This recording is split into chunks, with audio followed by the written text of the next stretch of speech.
The Roadshow presents Focus on Film at Nifty, adapting personal narrative for multiple media. Did I get that?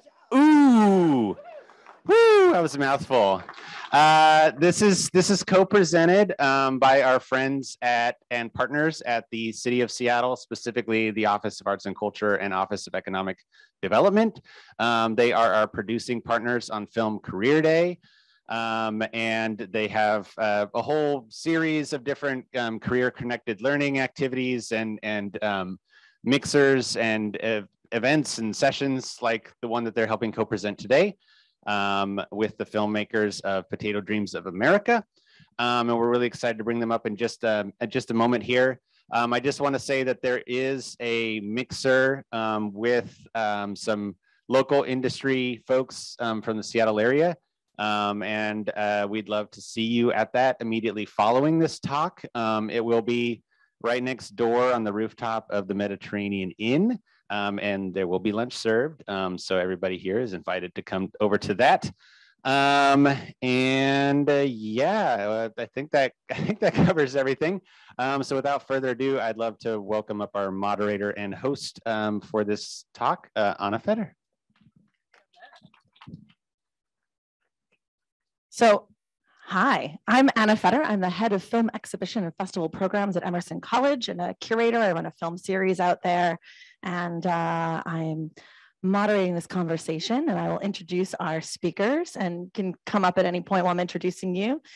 So we've got Misha Jakubczak, champions original and authentic stories in film, television, and virtual reality. Originally from Missoula, Montana, she earned an MA in filmmaking from the London Film School. She has worked on over 35 feature films and 9 VR pieces. Her work is premiered at Sundance, South by Southwest, the Cartoon Network, Adult Swim, TIFF, SIFF, and AFI. She was a producer on East of the Mountains and Potato Dreams of America and wrote and directed the short film, The Hero Pose. Welcome. And then we have Wes Hurley, who was born Vasily Nemenko in Vladivostok, Soviet Union. After immigrating to the US with his mother, Hurley studied drama, interdisciplinary arts, and film at the University of Washington. He has written, directed, and produced dozens of award-winning queer shorts, 3 feature films, and 2 seasons of Capitol Hill, a series created for Huffington Post, which went on to be picked up for television in Europe and Canada. Hurley is the recipient of Creative Capital Award, Seattle Mayor's Office of Arts and Culture Award, City Arts Magazine's Artist of the Year, and Advocate Magazine's Person to Watch. His documentary short, Little Potato, won jury prize at South by Southwest, along with 27 other awards around the world. Hurley's autobiographical comedy, Potato Dreams of America, premiered at South by Southwest in 2021 in the narrative feature competition. It had a theatrical release in early 2022 and is now available on DVD and VOD from Dark Star Pictures. Welcome. So I'm going to start off by showing you pieces of each of the pieces that we're talking about today. So there is a documentary short based on Wes's personal story. There's a VR piece, and then there's a trailer we'll show for the feature film. So this is from the documentary. And can we turn off the lights on the screen? Thank you.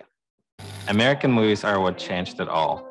The first few American movies I experienced, I didn't actually watch. You'd hang out with your friends and maybe one of them would see an American movie and he would tell it to us in great detail. And then I would retell this movie to other people and you would tell it to your friend and they would tell it to somebody else.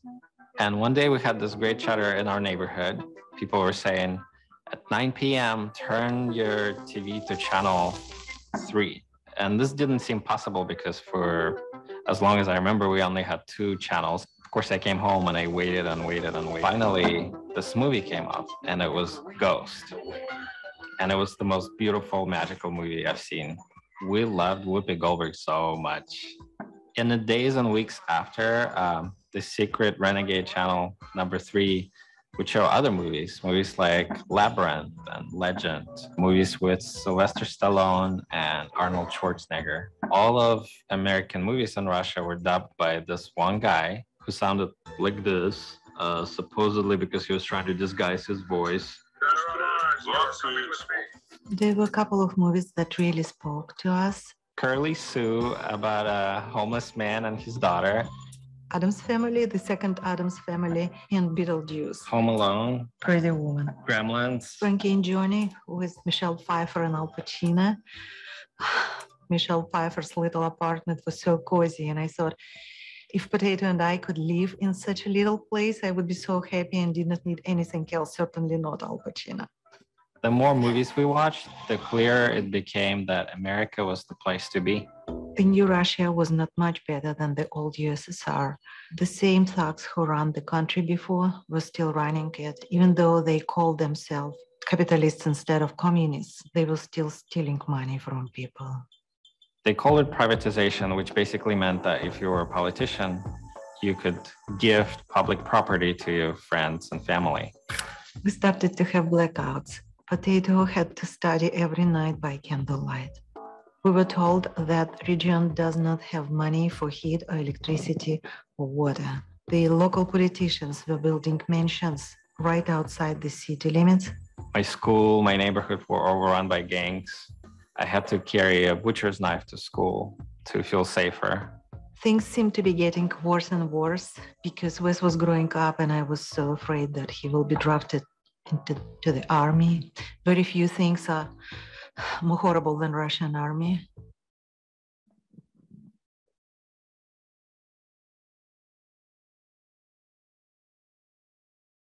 And so now this is a clip just to get a sense of this. Sorry, this is a clip just to get a sense of the VR piece.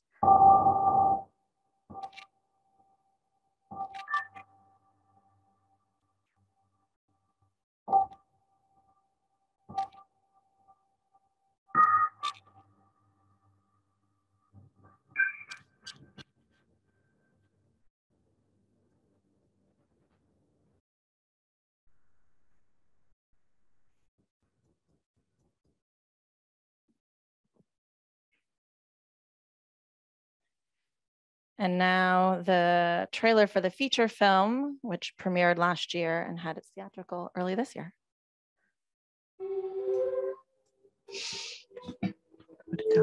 Potato, where's your red scarf? I won't wear it. What? The red stands for all the blood that was spilled for the revolution. I won't wear your stupid communist bloodthirsty scarf. You can't keep it from me. Give it to me. Tell me more about your mom. My mom is my best friend. A divorced woman with a child should be begging strangers on the street to move in with her. Grandma, don't be dumb. You hear what he said to me?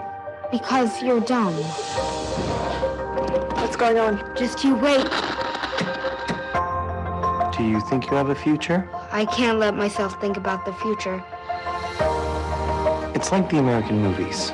Why do you think the hero always wins in the end? Because they're in America. Do you know anyone that gets to do what they like? No. I wanted to be a ballerina. You see me dancing? Are you tired of Russian men? Interested in meeting men from America? Please let me marry this kind man, this John. Let me bring Potato to America so he's safe and doesn't get drafted into the Russian army.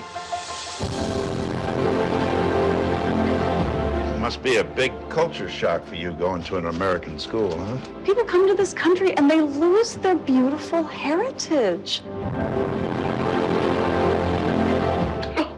I am so happy you came. Oh. I'm sorry.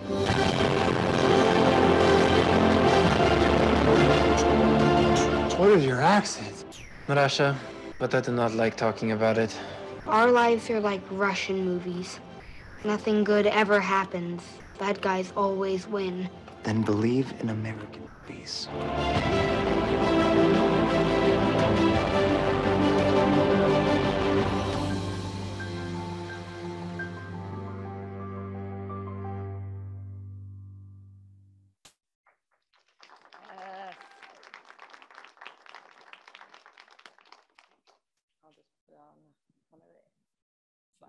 Okay, so Wes and Misha, can you give us a little bit of background on the three pieces? How did the idea develop from the desire to tell, Wes, your personal story to three distinct pieces, the short documentary, the VR piece, and the narrative feature?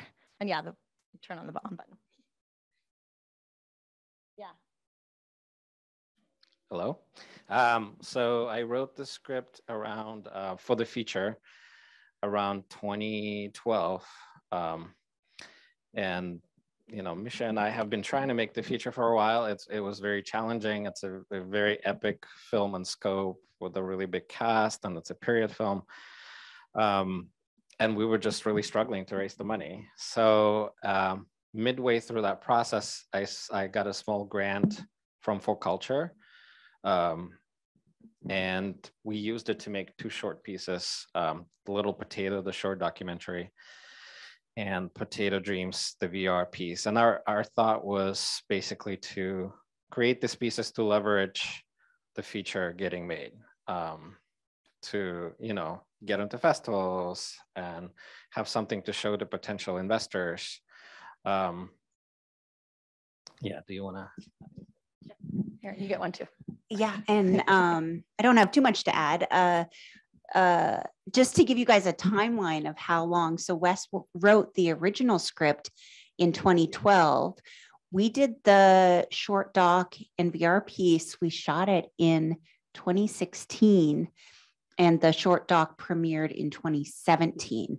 So it's actually, Wes leaned over to me and said, "Can you believe this was so many years ago?" And it is interesting. It's been in the works for a long time. So a decade from when you wrote the first, and the first was the feature script you wrote, and then came the short and the VR piece. Yeah. And so, what was the journey like making each of these pieces separately? How did they relate to each other? How did the short pieces prepare you for the feature? Yeah, so the shorts we had, I don't remember why we had a deadline. I think we wanted to submit to all the big festivals. Mm-hmm. And just when we got the grant, the timing was such that we were really in a hurry. So we shot like the short doc in one day, we shot the VR piece in one day, which for the short doc wasn't that challenging because it's mostly us talking to the camera. And the VR piece was challenging because it's a lot of actors and I've never worked in VR. So Misha at the time had a VR production company and it was something she was really interested in. I didn't really understand VR, so I kind of dived in and started to explore what it could be. And I really didn't like what people are making in VR because it was basically just shooting stuff with 360 cameras. And it's just like, it's not really that interesting. So my thought was to create something that is very magical and stylized and sort of represents my, being inside my head. So you're having all those different tableaus and vignettes happening all around, and using 360 space in a way where if you look this way, something's happening. If you look the other way, something else is happening. You can look above, and it's like Lenin as this sort of godlike figure, looming over you and being creepy. So I think the short was really great for us because it told the entire story of the feature, but in a really condensed way. So you could show it to people and be like, this is what the story is. And the VR was helpful in the sense of like, this is not going to be, the movie that we're trying to do with the feature is not going to be a straightforward movie. It's going to be like an art house movie. It's going to be very stylized and heightened and theatrical and a lot of magical realism. And so it helped to have the VR to show that to people and say, this is sort of the direction that we're going with the feature as well. Misha, do you want to add something about? Yeah, sure. So, I think one of the things that I was really interested in was watching Wes sort of imagine. It's the same story, obviously, and it was interesting to be a part of seeing each separate piece sort of materialize, because it's the same sort of dark humor and drama and just this story that even, in an elevator pitch sort of makes people's jaws drop. But seeing how creatively and artistically they all took different forms, I think was really interesting. And it spread out sort of, I think had we known how long it would take after making the 2 short pieces to make the feature, we may have hesitated more, because the short doc you know, we were thrilled. It went and had a life far beyond what we had intended. Wes was saying right before we came here, we were talking about it with Anna, and he was saying, yeah, we kind of thought with the short doc, we'd shoot it in a day and it might be like a Kickstarter video. But in fact, it ended up, you know, happily having this sort of huge life and premiered at South by and won awards. And then, you know, it was this sort of bigger project that Wes and I then had to kind of babysit for, you know, at least a year plus before then we could kind of shift into going back to what we needed for the feature narrative, which was, you know, fundraising and getting investors and that kind of thing. And they all seem to, I mean, it's not like the life of any of these has sort of ended, because I didn't see the VR piece until last year at South by Southwest. And you had said something about how, you know, you'd submitted to South by Southwest and they didn't show it a few years ago, but then when they showed the feature, they wanted to show it as a companion piece, which makes a lot of sense. And so I thought the timeline was totally different. I didn't realize the VR piece had been made the same time as the short documentary, because I came to it much, much later. And so it's interesting how these are all, you know, still interacting with each other and with audiences. And the fact, just as, you know, as younger filmmakers, for you guys, it's sort of amazing that the two first pieces we shot in less than a week with, you know, no more than a couple $1,000s from a grant. But then Anna had mentioned before the process of exhibition and of actually getting the films out so that people view them is a labor of love. Do you want to talk a little bit about what that's like after you make the film? And I mean, some folks here are filmmakers, I know, and you know, you have your film in the festival, but sort of what is that like? There's so much work to do afterwards in terms of audience building and you know, connecting your, you know, you've made a film and you feel like you've done all this work, but yet you're only so far in the process. You're like maybe halfway through, and now it's, you know, your film is not done until it reaches audiences. So what is that, the rest of the process like for, you know, producers and filmmakers? Sure, I can jump in first and then we'll hear from Wes.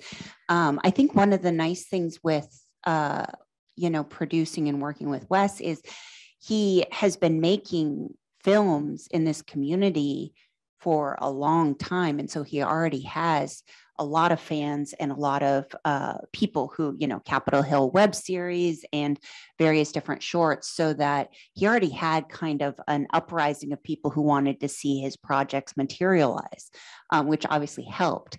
But then beyond that, you know, we had to really look at sort of from an outside perspective, who was the audience? And, you know, obviously, being a queer filmmaker, Wes, you know, knows that there's that audience, but as well, I think we all really imagined it being a wide mainstream kind of film, and a story that, because of the way it's told and the humor and all the different subjects, it was something that was actually really relatable as an immigrant story coming to America.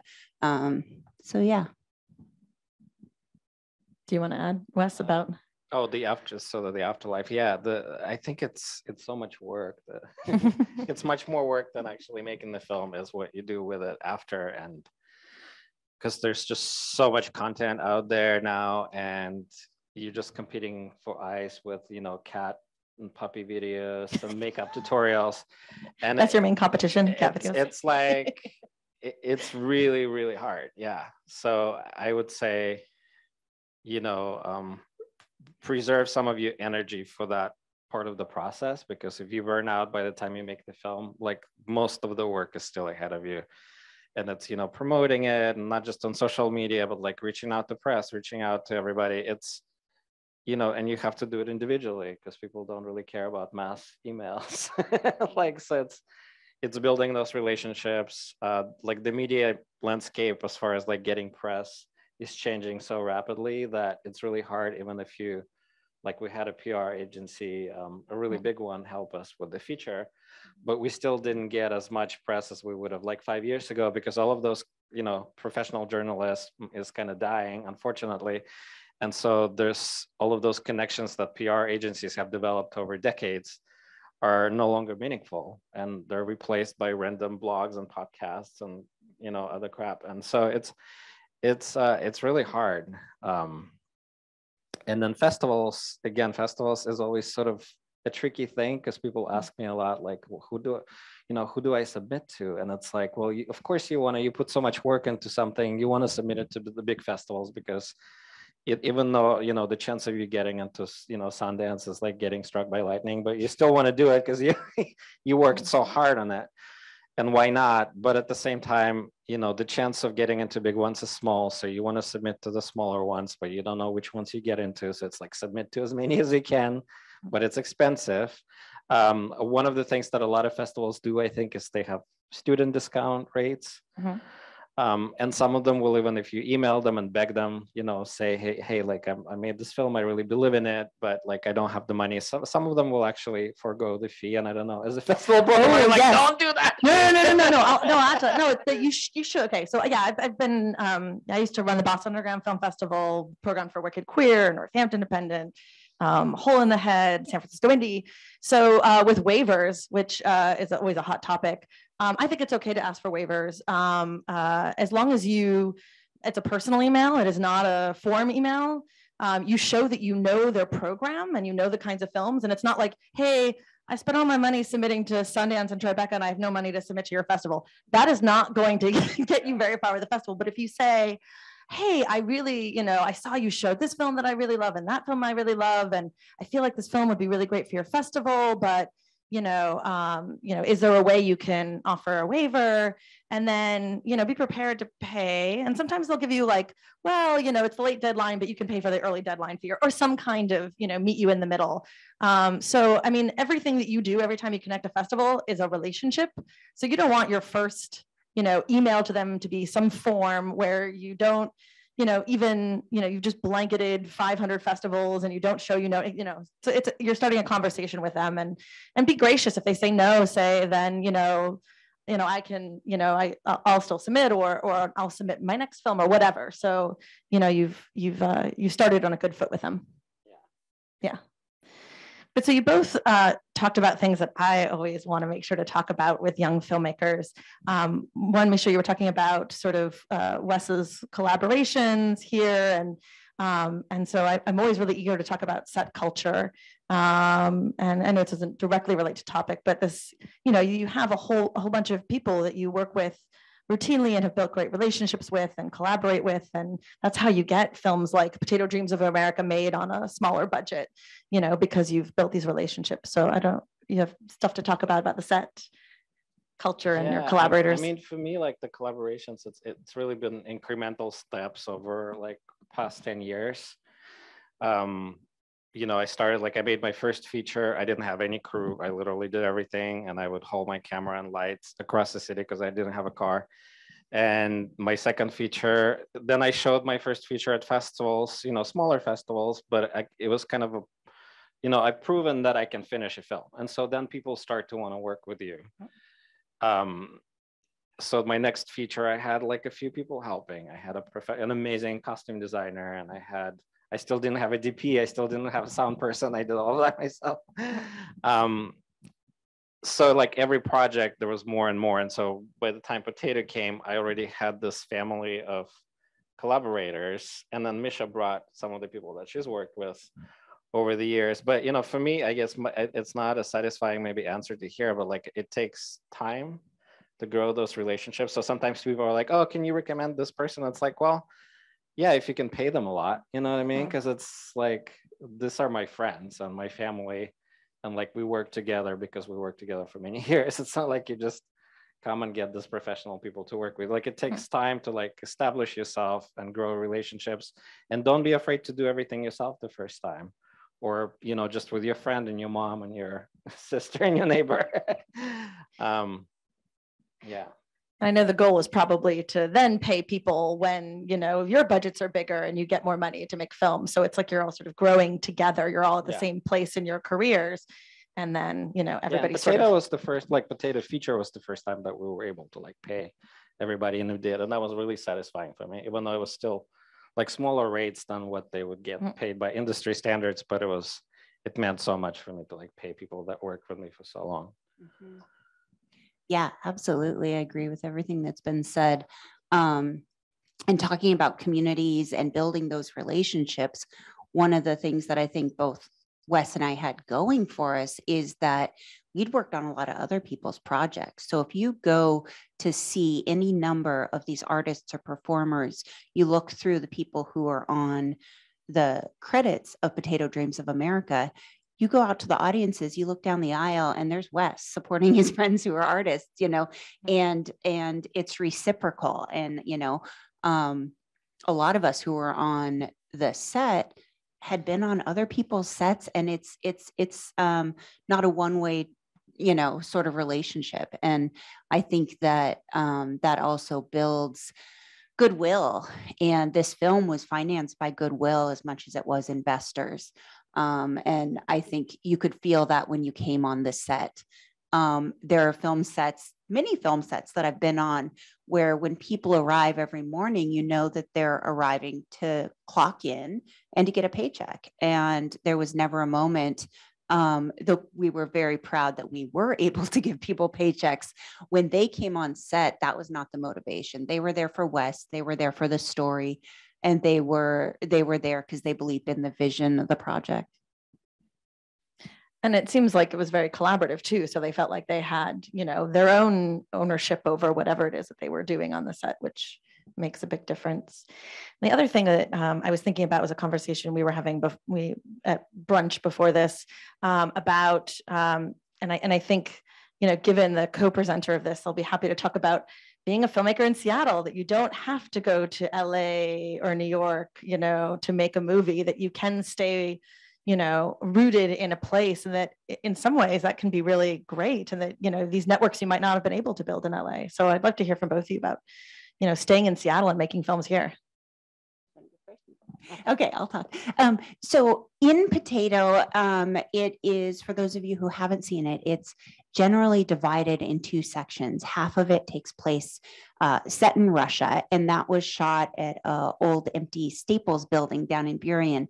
The other half is all on location and was shot in and around Seattle. And what I was blown away by is the high quality and variation that was available throughout the city of Seattle, and how welcoming people were. And again, because we're relying on these relationships, but you know, the city of Seattle and the Northwest in general has got these amazing sort of assets and resources that, because we don't live in New York or LA, you know, we don't have those kind of connections to those. But here in Seattle, it's very distinctive. And this story in particular was very much, Seattle was a character, and it was a love letter to Seattle in many ways. And so, you know, there's also obviously financial incentives now that are around. And, you know, one of the biggest incentives, I think, is for making a movie wherever you're from, is that you know the culture, you know the people, you know the landscape. And the truth is, as a film lover, I don't always want to see movies that are set in LA and New York. You know, there are different stories to hear. And I think we've been, you know, watching a lot of the same stories over the years. And it's refreshing and nice to, you know, see new stories. Yeah, it's sort of, we were talking about, you know, like I took a huge road trip across the country for film festivals last year, and like just realizing how many Americas there are. Like there's so much diversity, and there's a lot of talk about diversity right now, but this is a different kind of diversity, regional diversity, because, you know, local cultures are all so different and local experiences. And I think it's a shame that vast majority of films represent either New York or LA, because that doesn't really present the rest of the country at all. And also in terms of resources, you know, like what you were saying, but, you know, something I've heard a lot from people, you know, in LA is that a lot of people move to LA to make films for the wrong reasons, you know, or maybe not the wrong reasons, maybe the right reasons for them, but it's to make money or be famous. And Seattle is one of those cities where it's like, you're not gonna make money or be super famous. So there's a lot of amazing artists, really, really talented people here who are just committed to art. And so I love collaborating with those kinds of people.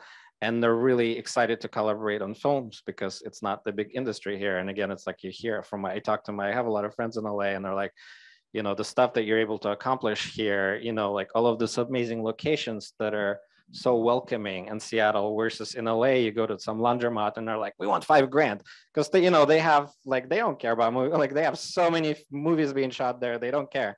Whereas here, people are excited. They're like, oh, movie production at my shop, you know, that's really cool.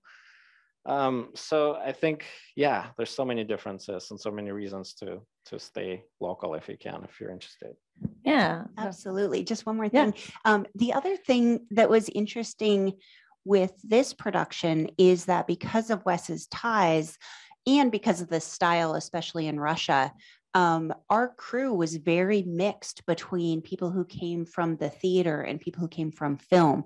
And that was eye-opening to me because I had been more just on the film side previously. So it was very cool and kind of just informative for me to see, you know, people who usually lit for theater come in on the soundstage and to see the sets being built. And again, it wouldn't necessarily work for any kind of film, but for this one, it was really, really kind of innovative and surprised me. And so, yeah, it's a very different thing, you know, making films in LA as opposed to, you know, sort of where other places where films don't get made on a daily basis. You know, and that you build community between people in all arts, and then also an exhibition. I know that you're sort of very involved with SIF and that festival, and those become hubs where you meet, you know, other filmmakers and other film lovers, and it's not just sort of all business and all, you know, schmoozing and networking and. Yeah. So another thing I always want to talk about is the exhibition end of things. So I'm curious about each of these pieces and sort of how they found an audience and what it was like. I know Potato premiered at a virtual festival, and you know you were able to have some in-person screenings. And if you could talk about that a little bit. Yeah, they were all really different. We were super lucky with Little Potato because it got into South by, and that was a phenomenal experience. And then once you get into a major festival like that, it's amazing because all the smaller festivals want to program you, and you don't even have to pay the fee, and you don't even have to reach out to them. They just reach out to you. So that was like a really easy journey. The VR piece was interesting because, you know, we're like, we have a really good piece, and we had all these people like VR experts say like, this is the best VR film we've seen. Like, it's so innovative. But it was really hard, and I don't know if it's improved since, but a lot of festivals didn't do VR. If they did VR, they were like, we don't really understand how to do it. Like, so we premiered at AFI, and it was kind of, I mean, it was cool because AFI is a great festival, but it was still really weird. Like, people didn't really know what to do with it, or like audience people didn't know to go to the VR section. Like, it was, I don't know if it's, you know, if it's different now, but. Just to jump in, my guess is, and I don't know this from experience, but my guess is with COVID and the headsets, just the concrete logistics have got to be incredibly challenging, more so now even than when they were first. Yeah. So, there were a handful of festivals that I go to that do VR really well. Sundance was always one of those. And Camden, which is a doc festival in Maine. If you've not been, you're documentary people, that festival is extraordinary.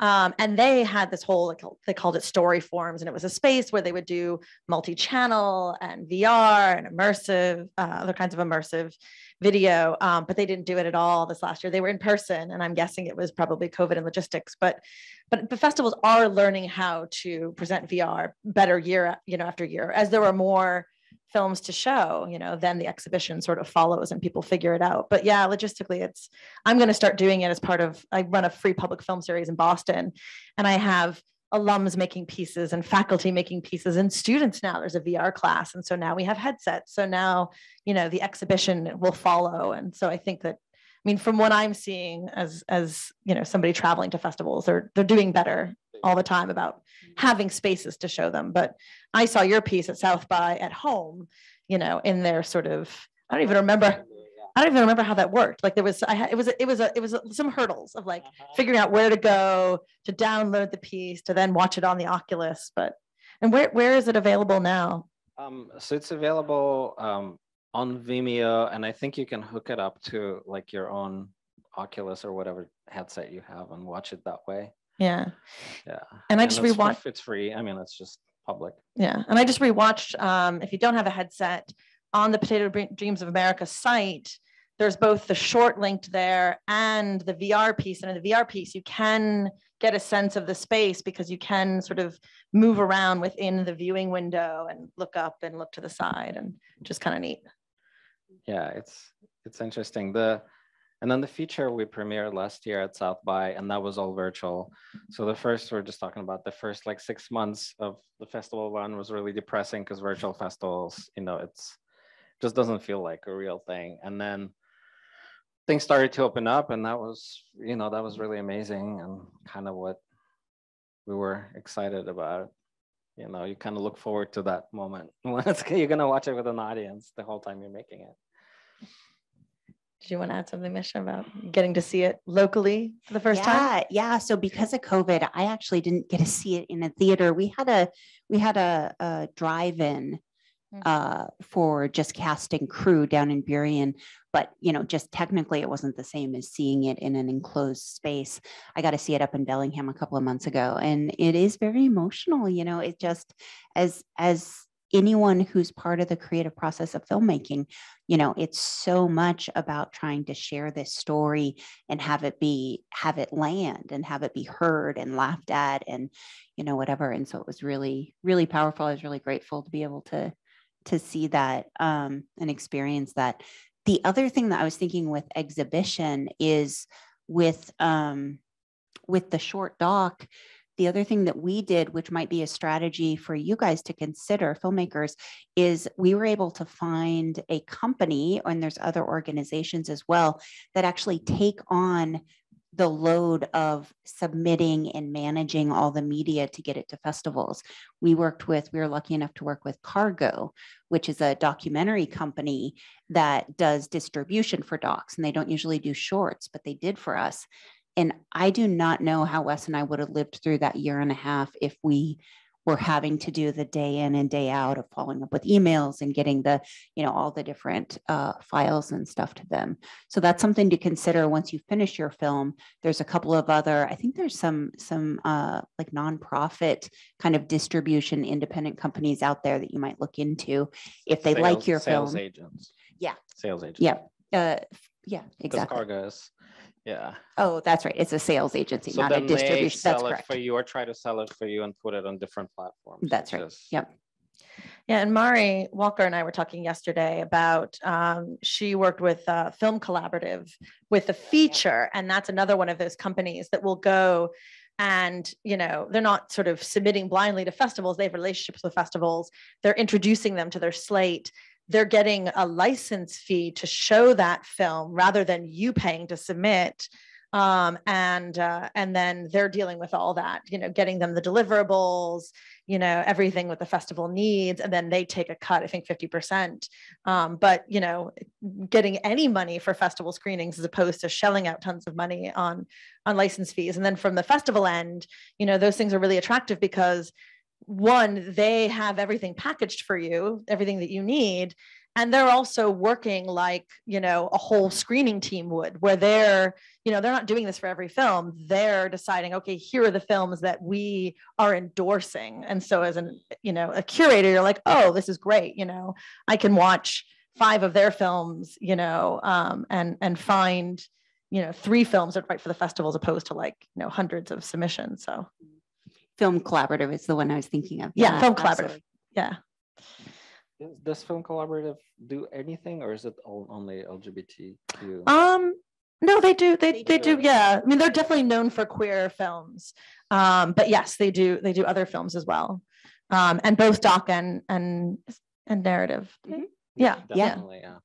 They're an offshoot, I think, of some entity with Sundance. So they're definitely like indie, spirited kind of thing. Yeah. So I want to invite you guys to join the conversation. I might have to see you all. So do folks have questions or things they want to ask? Yeah, over there.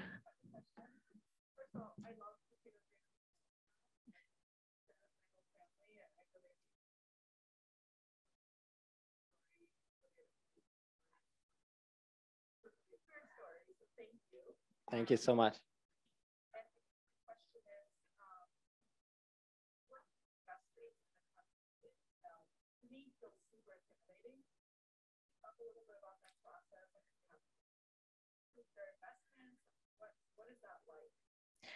And I'm just going to rephrase it a little bit for those who couldn't hear and for the streaming. It was about working with investors and what that process is like as an indie filmmaker. So yeah, for us, it was like a long way trying to figure that out. You know, because we started with a much bigger budget in mind, and that would have taken like a studio or a really big investor to pull off. So, and we were trying to do that, and I was like, okay, that's not going to happen. So we lowered our expectations for the budget. Then I got a creative capital grant, which is like a major grant that was $50,000, which was really substantial. So that really encouraged me, and you know, just to show investors like we have some money in the bank at least. And we started out going out to, you know, friends and family and people in the community that we knew. You know, you have to find a lawyer to draft the paperwork for you.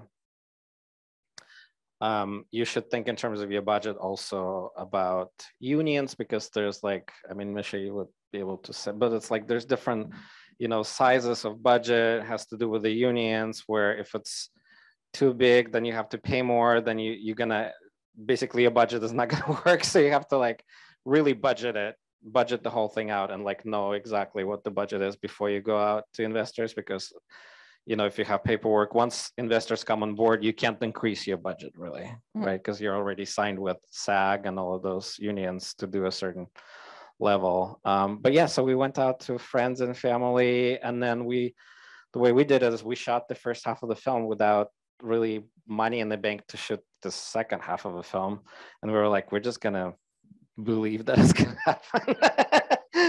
and it did. Like what happened was people saw that we shot, you know, we would post on social media. People in Seattle knew that, you know, we were flying this, you know, famous actor to Seattle and stuff is happening. And so people wanted to come on board because they could see that we mean business and we're gonna make this film, and that, you know, they wanted to be part of it.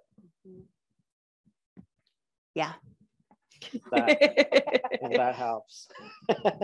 Yeah, I mean, for the most part, all of our investors were friends and family. The vast majority of them were all from the Seattle area. Yeah. And yeah, the creative capital really helped, I think, a lot.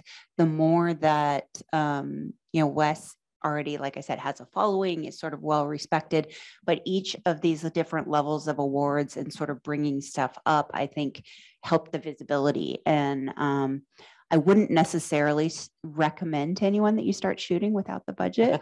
But in our case, it was just sort of intuitively, I think we both felt like we needed to do it. And it ended up working out really well for us. We got lucky because we wrapped, and then about a week and a half, 2 weeks later, COVID really hit. So there's no way that we would have been able to complete production otherwise. Yeah. There was a question straight back in the hat. I'm just trying to think of how to rephrase this for what, you know, people watching streaming. It's about, you know, it's been a decade that you've been developing this story, and then now there's sort of new context for a Russian story, and so you know. Yeah, I mean, things really. I just wrote like a long piece about us making it and how things have changed. You know, like when there's a big transgender arc of the story. And I remember when I first was having conversations, like nobody even knew what the word transgender, like most people didn't know what the word transgender meant. So like I had to explain to people. By the time we were shooting the film, it was like all this shows and things. And in terms of Russia, yeah, I definitely, because I've seen it in theaters with the audiences before Ukraine war, and I've seen it since, and it completely changes. I mean, it makes it so much more resonant with people, and people are really kind of, I think it's more intense for people, because before it was very kind of foreign and out of context and sort of, you know, exotic. And now it's like, oh, this is how, you know, this is happening. Well, and especially people, I imagine, of a certain age, where if you know, grew up post, you know, Soviet Union and the Cold War. And so, you know, your concept of Russia is very different than people for whom, all the pop culture, Russians were the bad guys for so long. And that sort of fell out of favor. I'm sure it's going to come back again. But so I imagine there's a whole sort of age group for whom, they're relating to all this very differently than they might have, 5 years ago even. Yeah, absolutely. Yeah, in the middle here. Yeah, so I guess it's the experience of working through multiple different media and keeping that through line and the vision going. Yeah, I mean, in a way, I hear you. Like, I wrote the script for the feature. That's what I really wanted to make. I wanted to make a feature. And at first, I remember producers suggesting, like our other producer suggesting the short. And I was like, I've made documentaries before. It's like, I don't want to make a documentary. I really didn't want to make a documentary. And VR, I didn't even understand VR. So I was like, what is, why are we making a VR? So it's like, there's definitely, I felt the frustration of like, why do I have to go through this step? But then it paid off. Like they turned out to be so, special on their own and had so much success on their own, and like really made the feature possible in terms of like where they took my career and where, yeah. So I think just be patient with yourself and just accept that it's not gonna be maybe the perfect journey that you want, but that's okay, and just persevere and it will pay off.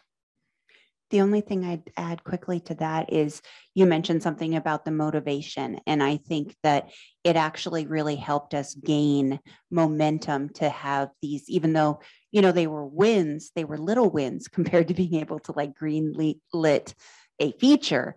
But I think that it raised morale, definitely among us and then also within the community. Yeah, because you're working on a feature and it can be a very long process. Whereas with a short, you're traveling around with it and you're getting this feedback, as you're trying to develop the feature. And I'm sure that was really, really helpful in terms of feeling like, okay, you had the energy. Like, once you start showing it to audiences, I imagine that sort of helps give you energy to continue, moving the story along. Yeah, absolutely. Yeah. So was there one? Yeah, over here.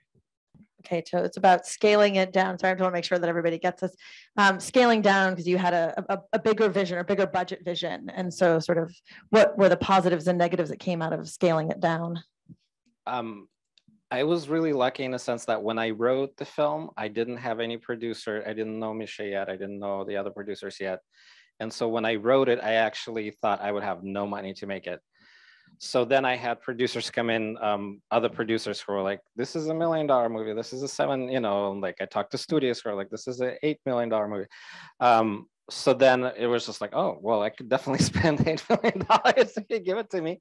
But in terms of like the script, I didn't have to really, it was sort of coming full circle for me, like realizing, oh, okay, like I started out thinking I'm going to have to make it like guerrilla style, nobody gets paid. And then we sort of found a sweet spot budget that we could actually raise.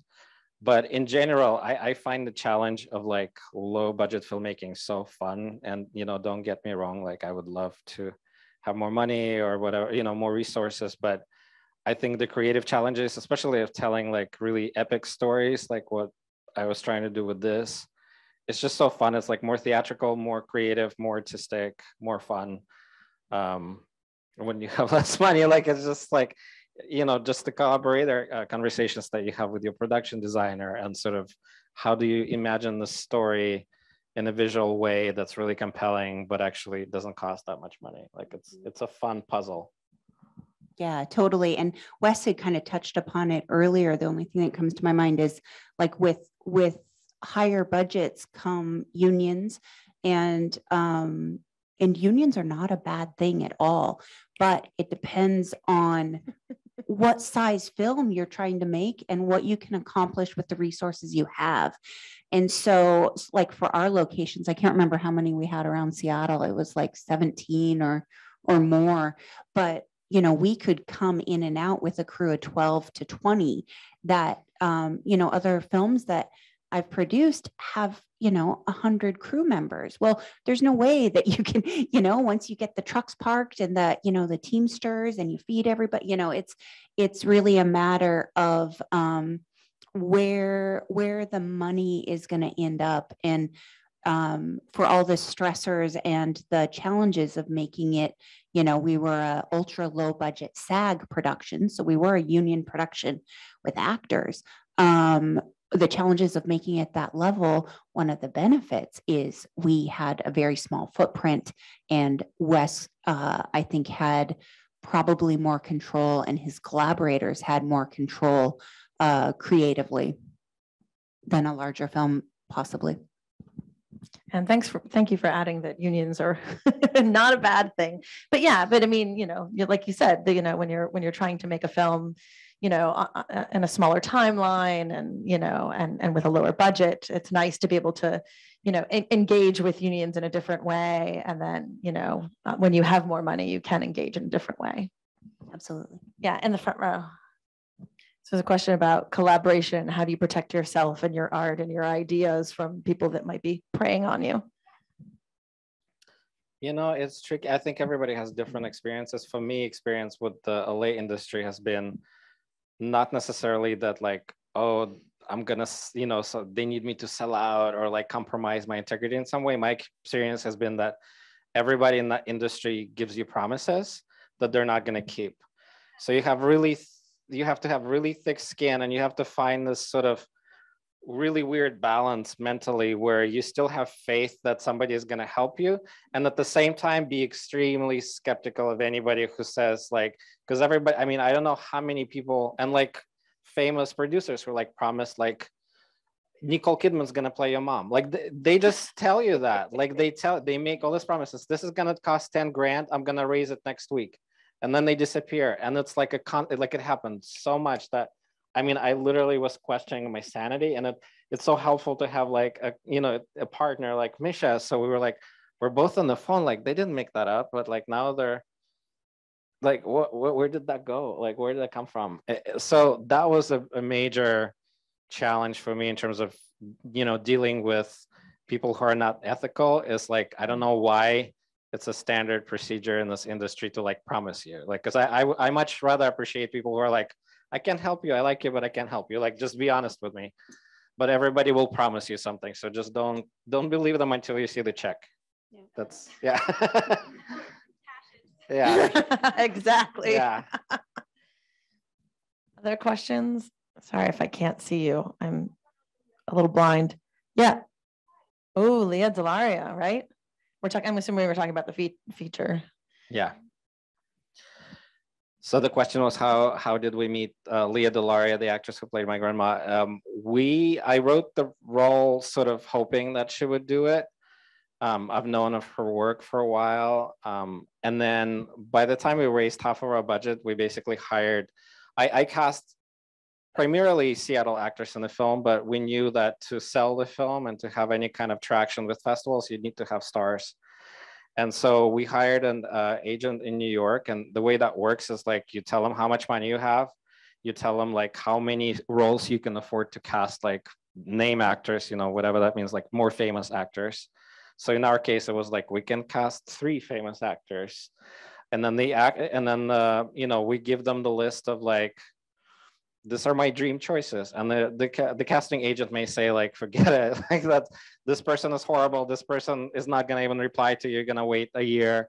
But this person is great. And with Leah, she was my dream choice.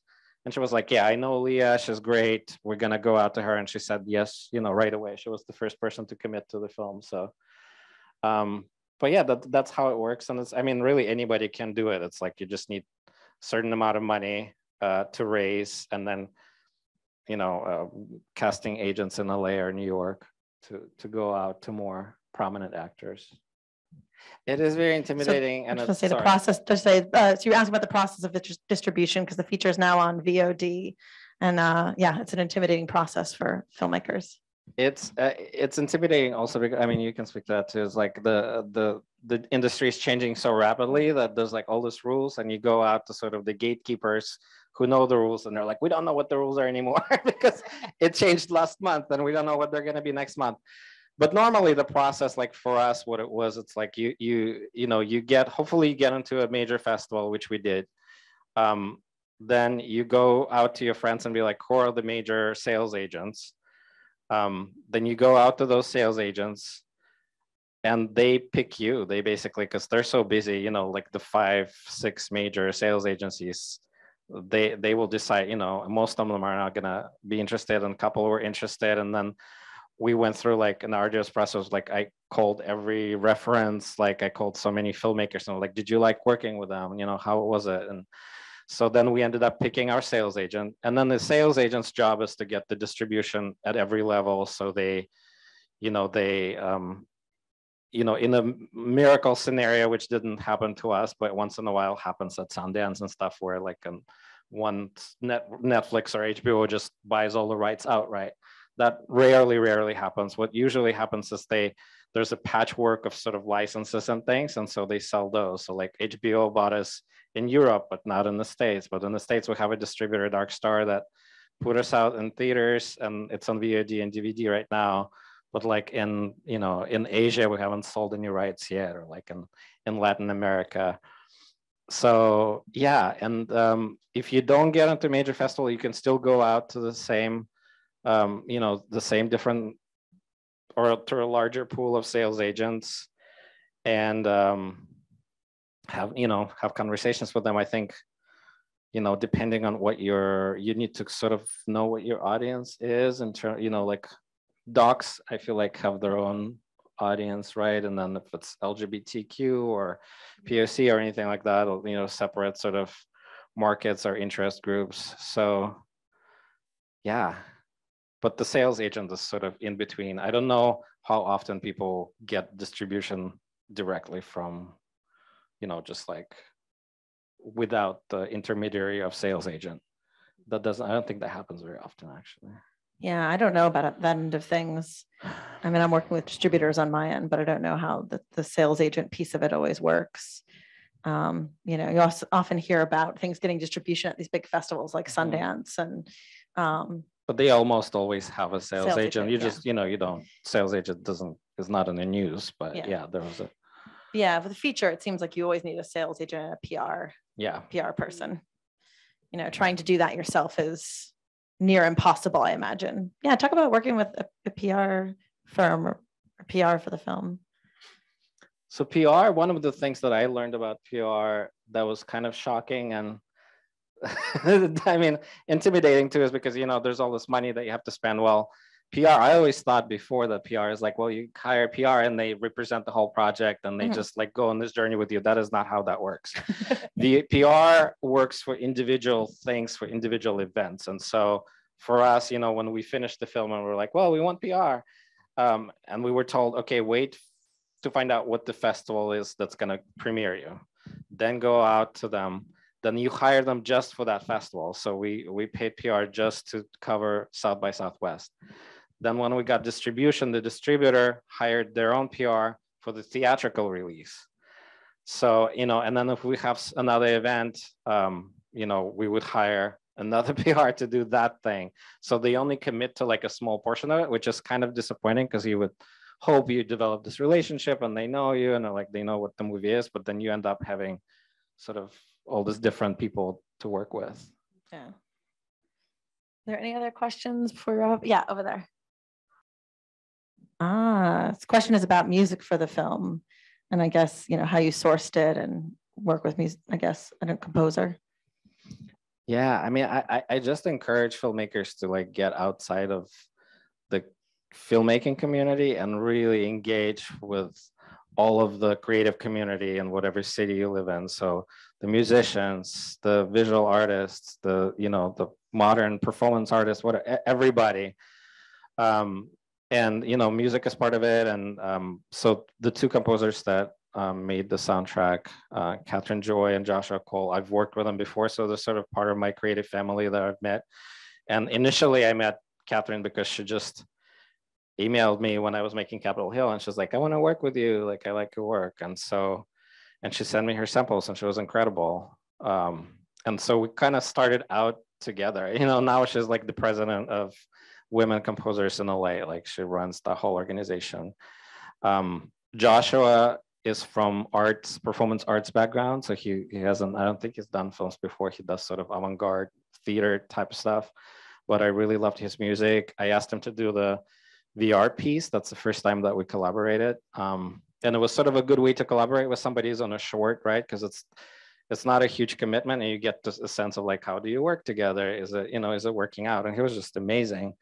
So when I was making the feature, I brought both of them on board. And in terms of sampling music, I've heard horror stories from filmmaker friends who are like, oh, I'm going to use the song and worry about, licensing it later, or I'm going to record my own version of this famous song. Well, it could still be like 10 grand, even your own version of the song.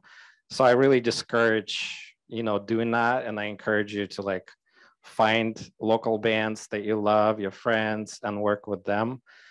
And then it's easy, you just go to your friends and like, can you sign this paper that I put your song in the movie? And they're like, yeah. Yeah, rights issues can sink movies, by the way. Yeah. There's a long history of rights sinking. There's a film, a Japanese film I love, Survive Style 5+, that can't be shown in the US because of music that they decided they weren't willing to remove it. Sometimes people will, remove the song, but yeah, they weren't willing to remove it. So it's like you can get some bootleg copy of the film, but you can't show it here because of rights issues. So yeah, that's important. Don't do these things by the book, or else you're going to get in trouble. But I also wanted to say, like, for you as a composer or aspiring composer, like, and anybody who wants to work with film, like, just go, who are not necessarily like director, producer, writer role, just go out, find out who the people in your community are, and like, just don't worry about blind emailing or Facebooking. And I'm like, I developed a lot of my friends on like Facebook, and just like, I like you, I want to work with you, that kind of stuff. And don't be afraid to remind about yourself. Like, I think when you're young, and I remember feeling like, oh, I don't want to be like that person, I don't want to pester somebody, but actually, like, the squeaky wheel gets, like, you do get remembered, because it's like, if I'm in the middle of the project and somebody fell through, like some collaborator fell through at the last moment, and I'm like, oh my God, who am I gonna call? And it's like, oh, it's this person's been emailing me like every month reminding me about them. Damn, I'm gonna call them. So it's worth it. Well, you're not pestering them if you're complimenting their work. You're nice, if you're nice about it, and you're like, hey, tell them about the show that you're doing, because they might show up and see, like if you have a concert or something, invite them. Yeah. So I would need to sort of wrap up. So what sort of guidance would you offer to those wanting to tell their own stories? I've seen several, I'm also on the jury here, I've seen several very strong personal narrative short films in the program. And I'm wondering, how would you recommend them developing a feature-length piece if that's the way they want to go? Not my story. Gosh, I would say, I think it's a good place to start for everybody, because it's like, your own story better than anybody. Mm-hmm. So it feels appropriate for, this wasn't my first project, but it would feel appropriate as a first project too, because it's something that you're qualified to tell. And then, have other people's eyes on it, because it's hard to, I think the hardest thing about adapting anything real life, especially on life, is like knowing what to include or not, because everything, it's kind of like editing a documentary is really excruciating, because everything is authentic and everything is true and everything is interesting because it is authentic. And so when writing a screenplay, that's kind of challenging, because it's like, well, this is interesting and this is interesting. Like, you have to sort of try to step outside of it and think of it as a story, and like what works as a story versus like, oh, that amazing thing that happened to my grandma. Like, I want to put that in. Yeah. And Misha is the person who's probably being that voice of saying, this works, this doesn't work, to somebody whose story this is. What's that like? Yeah, it's interesting, because I was thinking, when Wes was talking about all of the people who will say, yeah, we love it, we want to do it, and then never call you back. We had an experience that was actually amazing, where we went to New York for IFP, which is now defunct, but they've changed to like Gotham. Yeah.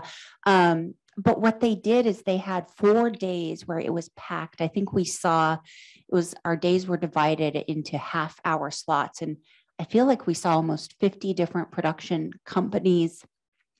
We'd have like one-on-one meetings with production companies and financiers, and absolutely. So almost everybody said they were so excited and thrilled and wanted to be a part of our project. None of them actually were. The week after, when, in the coming weeks, when we emailed them with, all the stuff that they had expressed interest in, nobody actually ended up being interested. But what was incredibly invaluable is that Wes and I got a chance 50 times in 4 days to try and tell the story again and again and again. And we got really good at it. I think we started to be able to sort of like, I would say this little bit of it that seemed to land well. And then Wes would say this part. We had parts where we knew we were always going to get a little bit of a laugh, and so it just sort of like verbally, it's like oral tradition, like verbally, we sort of got to figure out how to put that synopsis together or the log line. The script had already been written, but as far as learning how to talk about it, I think that was sort of this thing where we went in with all these sort of different expectations and we left with a super useful thing that had nothing to do with what we were hoping for. And it was really like validating, like the idea of practice makes better, because I remember sitting with you like the first 2 pitches and I was like, oh my God, I'm horrible. Why are we here? Like, we're so bad at this. And like, by the end of the day, we're so good at this. I feel like I've been, doing this my whole life, like just because you keep doing it. So, and I think that applies probably all projects, not just like personal story, but like find it, like if you're in a class, like it's a good exercise to just like pitch the thing to everybody, like everybody, and see how it lands and just practice. Because it also makes you fine tune if you haven't written a script yet or haven't made it, like fine tune the story itself. It's like, oh, this is the part that people resonates with people. Yeah, and that's all can be part of the process. I'm a short documentary filmmaker and applied for the first time for grants for the one that's showing at festivals now and got turned down for everything. There's not a ton of grants out there for short documentary anyway, but the process was actually fantastic. I was able to really articulate what the film was about, and it just, it really honed skills that I didn't know that I needed to hone. And so, even though I didn't get any money from it, I got a lot from the process. And so, engage in these processes. They're surprising what you learn from them. Yeah, so I think that's where we'll wrap. I just want to say one other thing because I get to say the last thing here, which is, and it may sound, a little separate from this, but go to movie theaters, go to film festivals. You want these things to survive for your film to show up on the big screen. You need to be part of the audience. You need to support them because they could go away. This is not a given that cinemas will survive. And so it's really important that you come to film festivals, see the work of your peers up on the big screen, support each other, support the filmmaking community that's going to support you. And thank you to Nifty for bringing us here and for this conversation. And thank you to Wes and Misha. Thank you. And if you want to see another immigrant story on the big screen, if you get an opportunity, because yours is VOD now, go see Everything Everywhere All at Once. If you've not seen it, yes. Yeah, we were talking about that earlier. That film is phenomenal. I've seen it 4 times on the big screen. You can definitely see it 4 times or more and get something out of every viewing. So also seems non sequitur, but go see that in the movie theater.